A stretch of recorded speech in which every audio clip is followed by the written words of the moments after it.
રાજકોટ મહાનગરપાલિકા આરોગ્ય શાખા ફૂડ વિભાગ દ્વારા આજે રામનાથપરા શેરી નંબર 1માં લક્ષ્મી સ્ટોર્સ નામના એક પેઢી ઉપર આજે ચકાસણી હાથ ધરવામાં આવેલી છે. ચકાસણી દરમિયાન માલુમ પડે છે કે સદર વેપારી મયુરભાઈ છે તે પેઢી ઉપર ચોકલેટ, પીપર, કન્ફેક્શનરી, બેકરી આઇટમનું હોલસેલ વેચાણ કરે છે.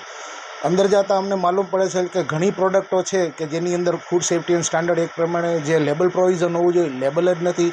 ઘણી પ્રોડક્ટ એવો છે કે જેમાં એક્સપાયર થઈ ગઈ હોય છે, એની ઉપર માર્કરથી ટેમ્પરિંગ કરવામાં આવ્યું છે.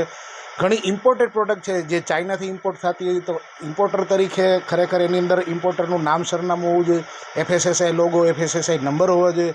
એ કોઈ પણ વસ્તુ જોવા મળેલ નથી. અને ઘણી પ્રોડક્ટો એવી છે કે જે અતિશય કલરનો ઉપયોગ થયો હોય છે અને એની ઉપર પણ લેબલની અંદર કોઈ પણ જાતની ઇન્ફોર્મેશન હોતી નથી. આ તમામ પ્રકારની આશરે 1250 કિલો જેટલી જે પ્રોડક્ટો છે અત્રે